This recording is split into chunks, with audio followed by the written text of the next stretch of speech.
మాల్దీవులు, బంగ్లాదేశ్ లాంటి దేశాల్లో పెరుగుతున్న ఇస్లామిక్ ఫండమెంటలిజాన్ని కౌంటర్ చేయడం ఇండియన్ ఇంట్రెస్ట్ లో కీలకం. ఎందుకంటే ఇస్లామిక్ ఫండమెంటలిజం పెరిగిన కొద్దీ భారత వ్యతిరేక ధోరణి పెరుగుతుంది. ఇది మొదటి సమస్య. రెండోది ఏంటంటే మీకు చైనీస్ ఇన్ఫ్లుయెన్స్. ఇటీవల చైనా బంగ్లాదేశ్, పాకిస్తాన్ అని ఒక ట్రైలేటరల్ ఇనిషియేటివ్ మొదలుపెట్టింది.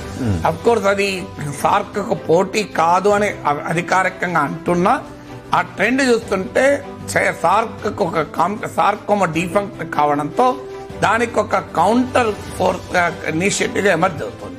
సో ఇది డిప్లొమాటిక్ గా మనకు వ్యతిరేక కరెంట్స్ ఉన్న నేపథ్యంలో మాల్దీవ్స్ వెళ్ళడం అనేది చాలా కీలకం. అంటే మనకు అక్కడ ఇస్లామిక్ ఫండమెంటలిస్ట్ ఫోర్సెస్ ను కౌంటర్ చేయాలన్నా, యాంటీ ఇండియన్ సెంటిమెంట్ ను ఎదుర్కోవాలన్నా, ఎందుకంటే వ్యూహాత్మకంగా స్ట్రాటజిక్ గా మనకు చాలా చాలా కీలకమైనటువంటి కంట్రీ కనుక, అలాగే చైనీస్ ఫుట్ ప్రింట్ ను కౌంటర్ చేయాలన్నా, నైబర్హుడ్ డిప్లొమసీలో 2014 తర్వాత వచ్చిన రివర్సల్స్ ను కాస్త సరిచేయాలన్నా కూడా మాల్దీవ్స్ మోడీ వెళ్ళడం అప్రిషియబుల్. ఎకనామిక్ ఇంపార్టెన్స్ కన్నా కూడా వ్యూహాత్మక ఇంపార్టెన్స్